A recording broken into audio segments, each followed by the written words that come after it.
Hello दोस्तों, स्वागत है आपका आपके channel something new in education पर। एनसीईआरटी सीरीज में आज हम देख रहे हैं क्लास 6 के एनसीईआरटी साइंस चैप्टर 4, जिसका नाम है चुंबकों को जाने। इस चैप्टर के अंदर हम देखेंगे चुंबकीय और अचुंबकीय पदार्थों को, चुंबक के ध्रुवों के बारे में जानेंगे, दिशा ज्ञात करना सीखेंगे, चुंबकों के बीच आकर्षण और प्रतिकर्षण बल को देखेंगे। चैप्टर के एंड में हम चैप्टर के सारांश को देखेंगे। चलिए वीडियो को स्टार्ट करते हैं। रेशमा केरल के एक तटवर्ती नगर में रहती है और लघु कहानियाँ लिखने में उसकी बहुत रुचि है। उसकी दादी को उसके द्वारा लिखी कहानियाँ सुनना बहुत पसंद है, इसलिए वह अपनी दादी के 60वें जन्मदिन पर उन्हें सुनाने के लिए एक नई कहानी लिख रही थी। रेशमा की लिखी यह कहानी पुराने दिनों में व्यापार के लिए केरल से मसाले ले जाने वाले एक जहाज पर आधारित थी। उसे इस बात की जानकारी थी कि उन दिनों नाविक रात में रास्ता जानने के लिए तारों की स्थिति का उपयोग करते थे, लेकिन उसकी कहानी में एक ऐसी स्थिति आई जिसमें नाविक एक रात तूफान में फंस गए। उसी तूफानी रात आकाश में बादल छाए हुए थे और कोई तारा दिख नहीं रहा था। रेशमा अपनी कहानी को आगे नहीं बढ़ा सकी क्योंकि उसे नाविकों के लिए दिशा पता करने का कोई उपाय नहीं सूझ रहा था।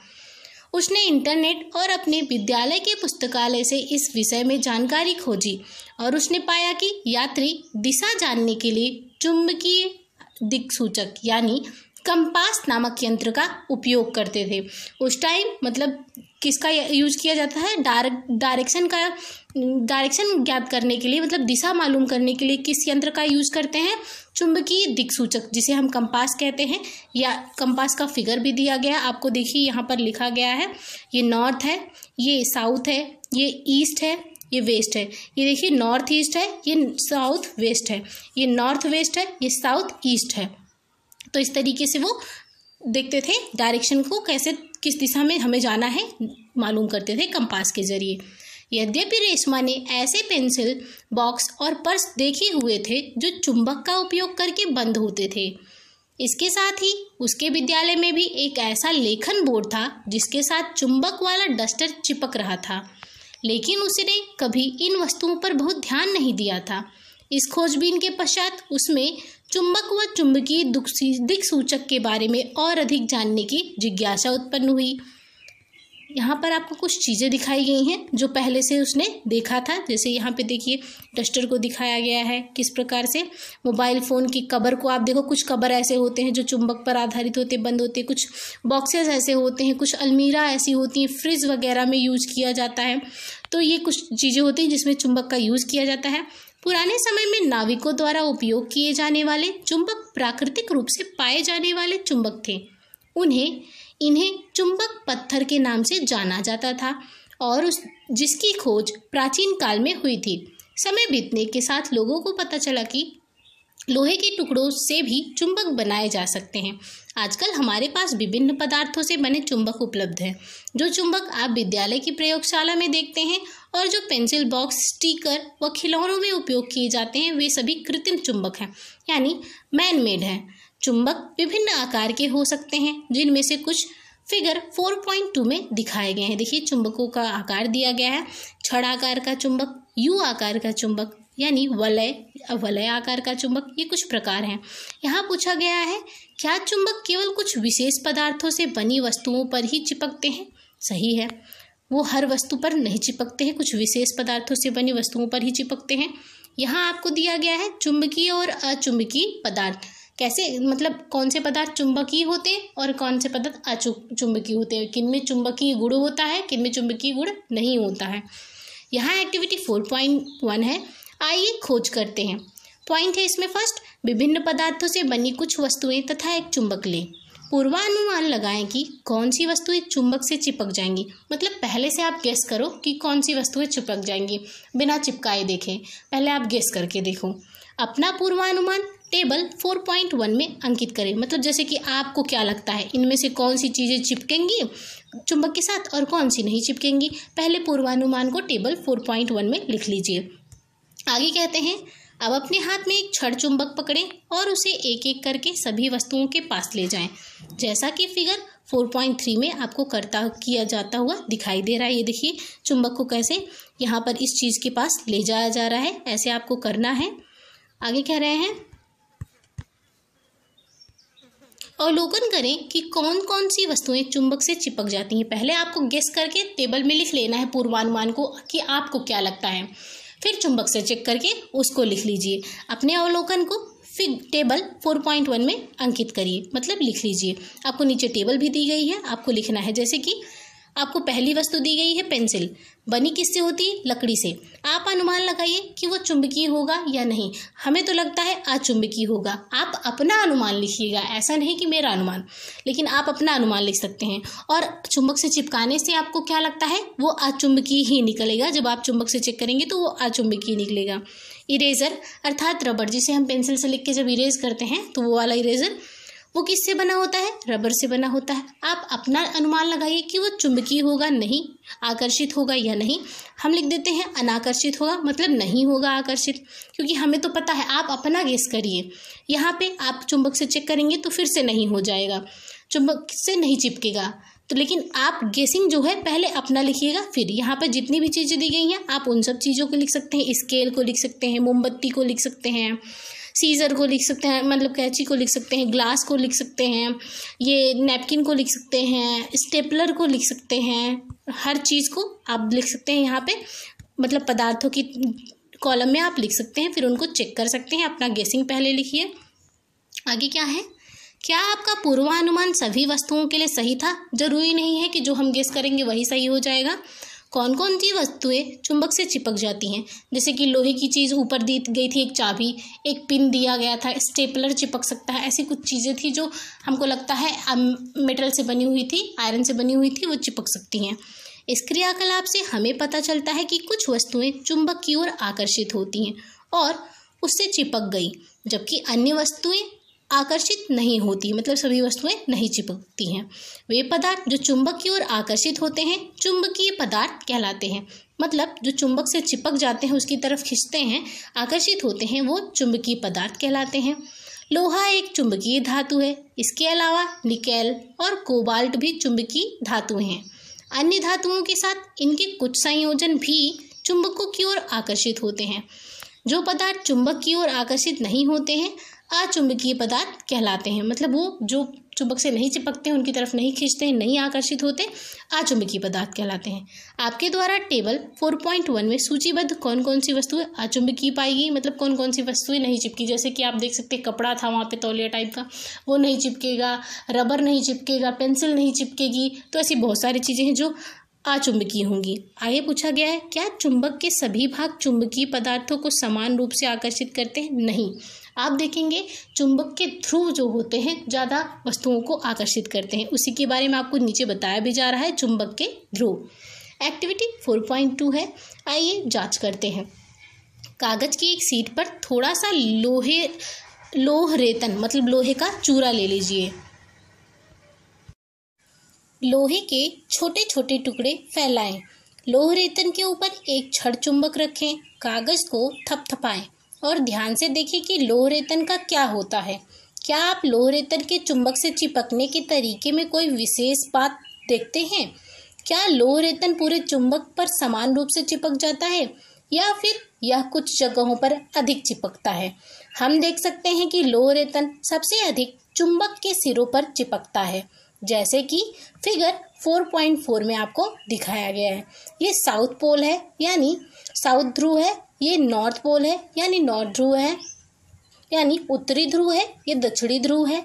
यहाँ पे देख रहे हैं आप ज़्यादातर चुंबक चिपके हुए हैं, लोह रेतन ज़्यादा चिपके हुए हैं और यह चुंबक के शेष भाग पर कम चिपकते हैं। यहाँ पर क्या कहते हैं, यदि हम इस क्रियाकलाप को अन्य प्रकार के चुंबकों के साथ दोहराएं तो क्या हमें यही परिणाम प्राप्त होंगे? बिल्कुल, उनमें भी पोल होते हैं, ध्रुव होते हैं। चुंबक के इन सिरों को चुंबक के दो ध्रुव, उत्तरी ध्रुव और दक्षिणी ध्रुव कहा जाता है। लोह रेतन का अधिकांश भाग किसी भी आकार के चुंबक के ध्रुवों पर चिपक जाता है। एक ध्रुव वाला चुंबक प्राप्त करना संभव नहीं है। क्या हम एक ध्रुव वाला चुंबक प्राप्त कर सकते हैं? इसका आंसर है संभव नहीं है। भले ही किसी चुंबक को कितने भी छोटे टुकड़ों में तोड़ दिया जाए, छोटे से छोटे टुकड़े में भी उत्तरी और दक्षिणी दोनों ध्रुव हमेशा विद्यमान रहते हैं। चुंबकीय ध्रुव हमेशा जोड़े में होते हैं, एक उत्तरी ध्रुव और एक दक्षिणी ध्रुव। एक एकल उत्तरी या एकल दक्षिणी ध्रुव का अस्तित्व नहीं होता है, मतलब ऐसा चुंबक आप बना ही नहीं सकते हैं। आगे दिशाएं ज्ञात करना, एक्टिविटी 4.3 है। आइए प्रयोग करें। फिगर 4.5 में दर्शाए अनुसार एक छड़ चुंबक के मध्य में एक धागा बांधकर, जैसे कि आप यहाँ पे देख सकते हैं फिगर 4.1 में दिया गया, आपको ऐसा ही सेटअप तैयार करना है। इसे लटकाएं। जब तक चुंबक क्षैतिज रूप से संतुलित ना हो जाए तब तक आप डोरी की स्थिति को समायोजित करें, मतलब व्यवस्थित करते रहें। अब चुंबक को क्षैतिज दिशा में धीरे धीरे घुमाएं, धीरे से घुमाएं और इसे विश्राम की स्थिति में आने दें। फर्श या फर्श से चिपके कागज के टुकड़े पर चुंबक के सिरों के अनुरूप स्थिति को चिन्हित करें। फर्श पर इन दोनों बिंदुओं को एक रेखा से जोड़ें। यह रेखा उस दिशा को दर्शाती है जिस दिशा में चुंबक विश्राम की स्थिति में था।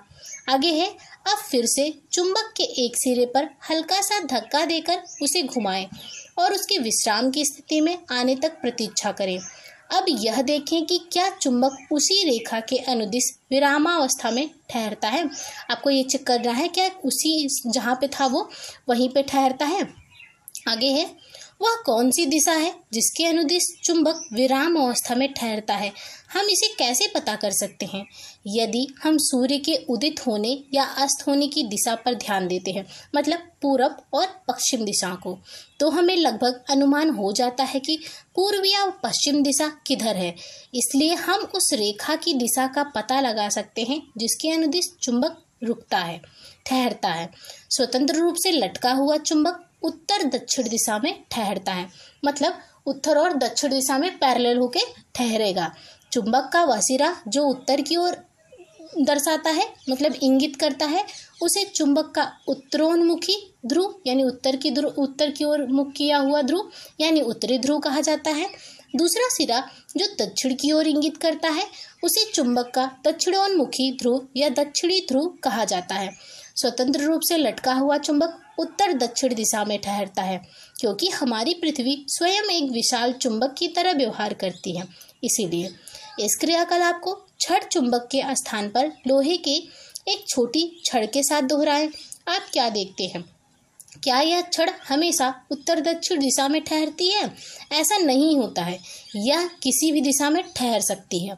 इसका तात्पर्य यह है कि केवल चुंबक ही हमेशा उत्तर दक्षिण दिशा में ठहरते हैं। मतलब चुंबक से आप पता लगा सकते हैं कि एक तरफ उत्तर है, एक तरफ दक्षिण है। यह क्रियाकलाप हमें यह जांचने का एक तरीका प्रदान करता है कि धातु का कोई टुकड़ा चुंबक है या नहीं है।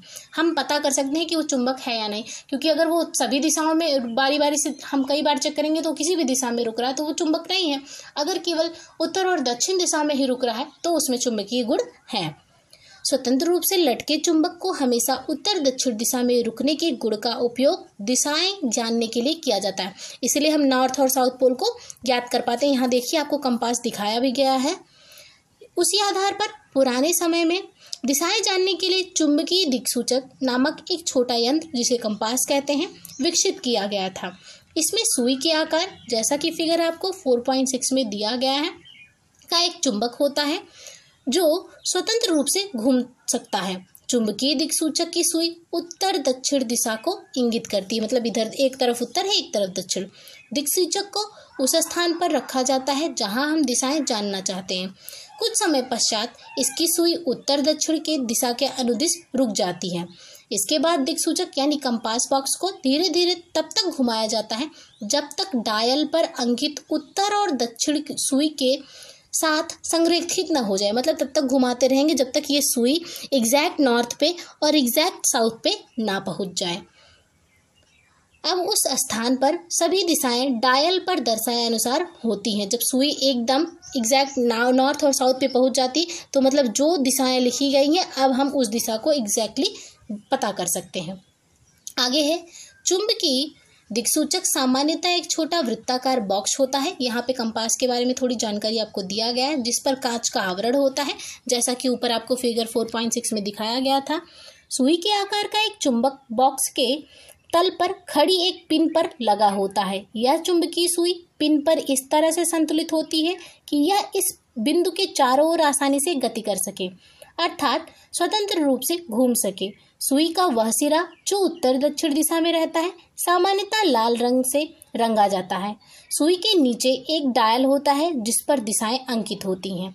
अब ये क्या कह रही, हम अपना चुंबकीय दिक्सूचक कैसे बना सकते हैं, ये बच्ची सोच रही। चलिए देखते हैं कैसे बना सकते हैं। यहाँ कुछ एक्टिविटी आपको 4.4 दी गई है। आइए निर्माण करते हैं। कुछ वस्तुएं जैसे कॉर्क का टुकड़ा, सिलाई के काम आने वाली लोहे की सुई, एक अस्थायी छड़ चुंबक, एक कांच का कटोरा और पानी ले लीजिए आप। सिलाई के काम आने वाले लोहे की सुई लकड़ी के मेज पर रखें। यहाँ देखिए आपको दिया गया है। सुई के एक सिरे पर छड़ चुंबक का कोई एक ध्रुव रखिए। ये देखिए इस तरीके से फिगर 4.7 का के जैसे का में आपको दिया गया है। आगे क्या कहते हैं, दिखाए अनुसार चुंबक को सुई पर उसकी लंबाई के अनुदिश खींचें। ये देखिए खींचा जा रहा है चुंबक को। जब यह दूसरे सिरे पर पहुंच जाए तो उसे ऊपर उठाइए। बिना चुंबक के ध्रुव बदले उसे सुई के उसी सिरे पर लाएं जहां से शुरुआत की थी। मतलब चुंबक का ध्रुव चेंज मत करिए, उसके अंतिम सिरे पे फिर से लाइए। इस प्रक्रिया को कम से कम 30 से 40 बार दोहराएं।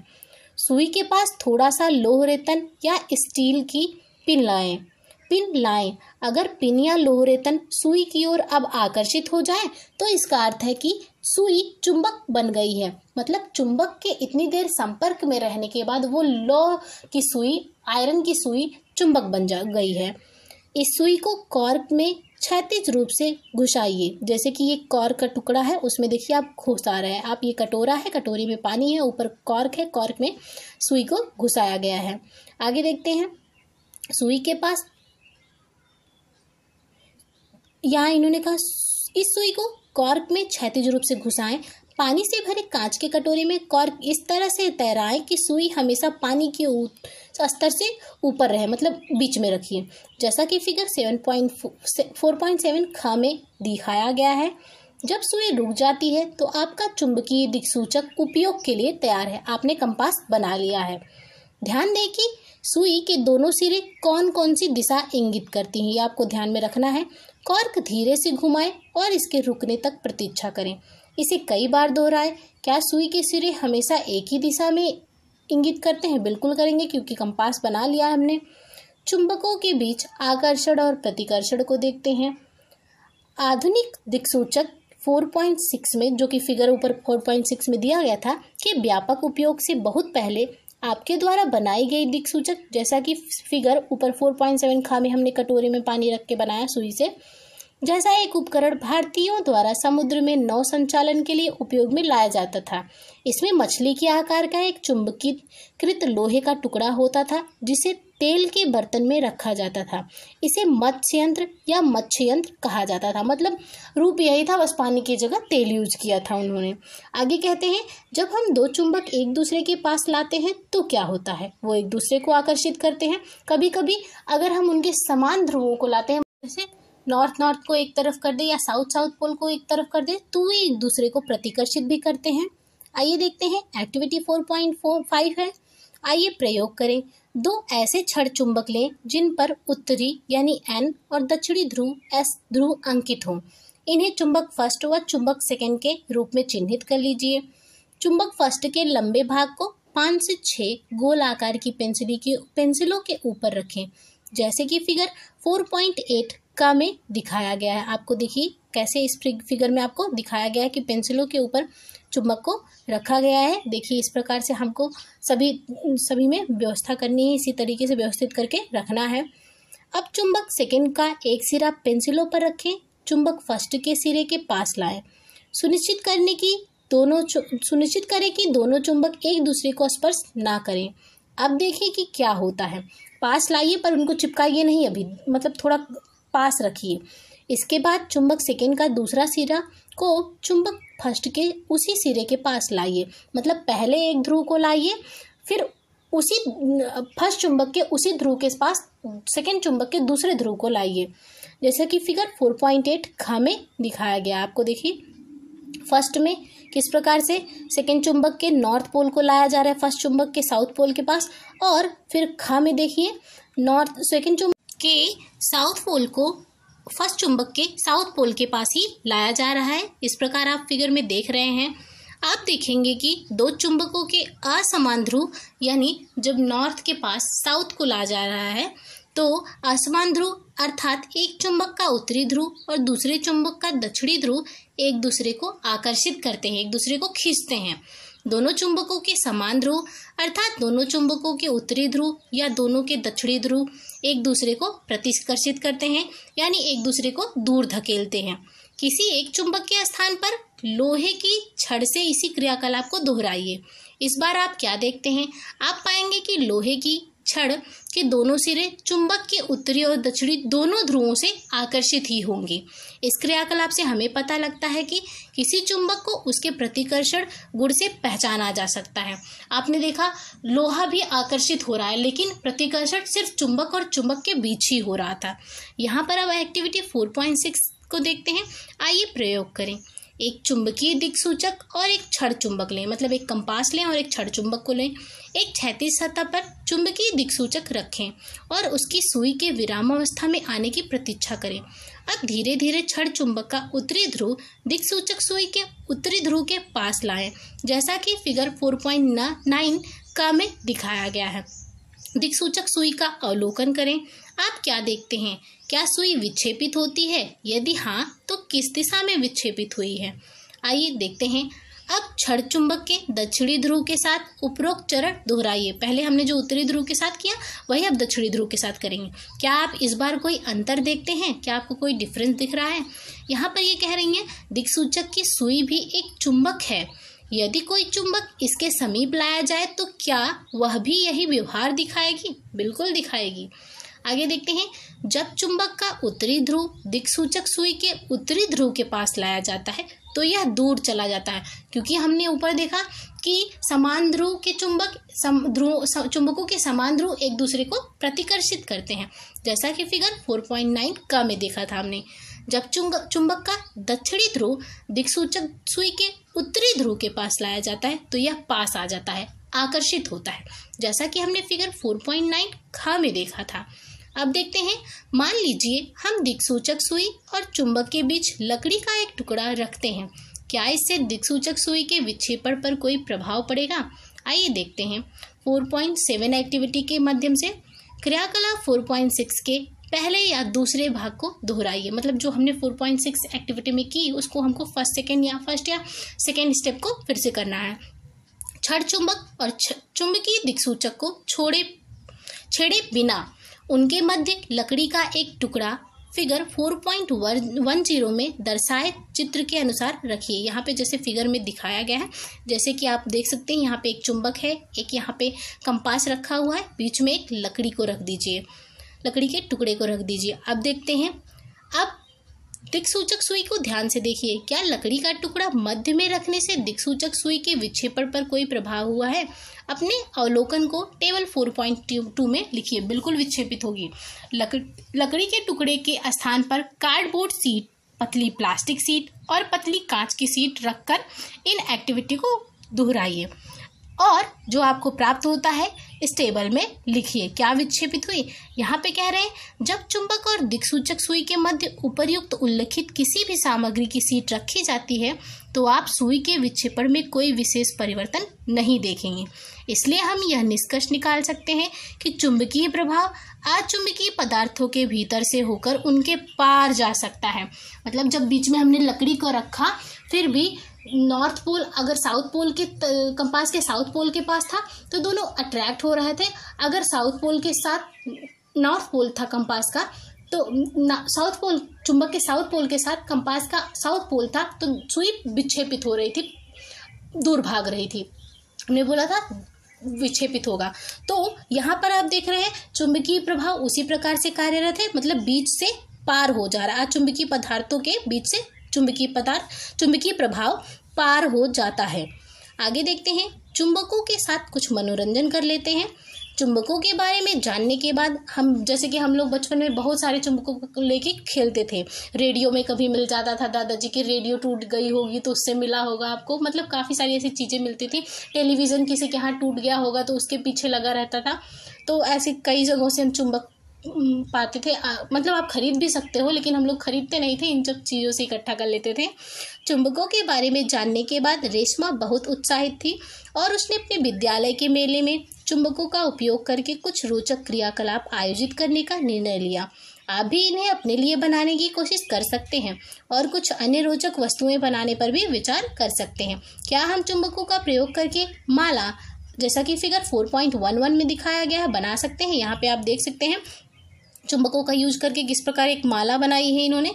चुंबक कुछ वस्तुओं को बिना छुए भी हिला सकता है। क्या यह आश्चर्यजनक नहीं है? बिल्कुल है। जिनमें चुंबकीय गुण होता है उनको आकर्षित कर लेते हैं ये। क्या हम गत्ते की ट्रे के नीचे चुंबक को चलाकर स्टील की गेंदें भूल भुलैया से बाहर निकाल सकते हैं, जैसा कि आपको फिगर 4.12 में दिखाया गया है?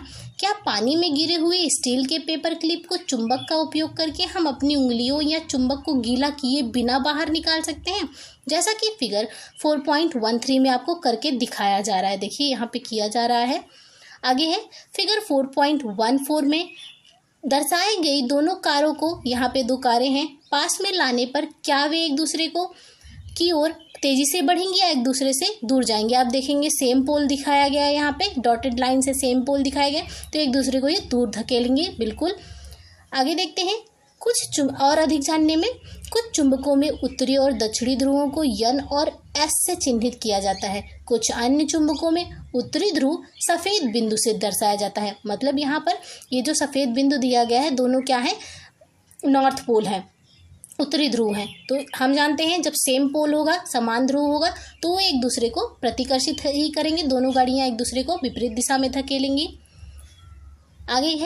आगे भी कुछ कह रहे हैं। कभी कभी चुंबकों के उत्तरी ध्रुव लाल रंग से और दक्षिणी ध्रुव नीले रंग से दर्शाए जाते हैं। मतलब ये 3 तरीके हैं जिस प्रकार से दर्शाए जा सकते हैं। आगे कुछ दिया गया है, चुंबकों को सुरक्षित कैसे रखें, इसके बारे में जानते हैं। चुंबक कहता है, मुझे ध्यान से रखो, मुझे जोड़ों में इस प्रकार रखो कि दोनों चुंबकों के विपरीत ध्रुव एक ही तरफ हो। 2 चुंबकों के मध्य एक लकड़ी का टुकड़ा हो तथा सिरों पर नर्म लोहे के टुकड़े हों, जैसे कि यहाँ पे आपको फिगर में दिखाया गया है। नर्म लोहे का टुकड़ा है किनारे किनारे और बीच में लकड़ी का टुकड़ा है। आगे है, क्या कहते हैं? मुझे गरम मत करो और गिराओ मत, मुझे हथौड़े से मत पीटो, मुझे मोबाइल फ़ोन या रिमोट के पास मत रखो। सावधानी क्या रखनी है? मनोरंजन करो लेकिन चुंबकों का ध्यान भी रखो। तो ये था हमारा चैप्टर। अब हम देख लेते हैं कि हमने चैप्टर में क्या सीखा है, इसका सारांश देख लेते हैं। फर्स्ट पॉइंट है इसमें, चुंबक के 2 ध्रुव होते हैं, उत्तरी ध्रुव और दक्षिणी ध्रुव। सेकेंड पॉइंट है, चुंबकीय ध्रुव हमेशा उत्तरी ध्रुव और दक्षिणी ध्रुव के जोड़ों में ही रहते हैं। एकल उत्तरी ध्रुव या एकल दक्षिणी ध्रुव का अस्तित्व नहीं होता है। नेक्स्ट पॉइंट है, चुंबकीय पदार्थ वे पदार्थ होते हैं जो चुंबक की ओर आकर्षित होते हैं। चुंबकीय पदार्थ वे पदार्थ होते हैं जो चुंबक की ओर आकर्षित, यहाँ पे अचुंबकीय पदार्थ की बात है। नेक्स्ट पॉइंट में अचुंबकीय पदार्थ वे होते हैं जो चुंबक की ओर आकर्षित नहीं होते हैं। स्वतंत्र रूप से लटका हुआ चुंबक उत्तर दक्षिण दिशा में ठहरता है। नेक्स्ट पॉइंट है, चुंबकीय दिक्सूचक की सुई उत्तर दक्षिण दिशा में ही ठहरती है, मतलब कंपास की सुई। नेक्स्ट पॉइंट है, जब 2 चुंबक को एक दूसरे के समीप लाया जाता है तो समान ध्रुव उत्तर उत्तर अर्थात और दक्षिण दक्षिण एक दूसरे को प्रतिकर्षित करते हैं, जबकि विपरीत ध्रुव जैसे कि उत्तर दक्षिण एक दूसरे को आकर्षित करते हैं। तो ये था नंबर 6, चुंबकों को जानें। वीडियो अच्छी लगी हो, हेल्पफुल लगी हो तो वीडियो को लाइक, शेयर एंड सब्सक्राइब करना ना भूलिएगा। Thank you for watching.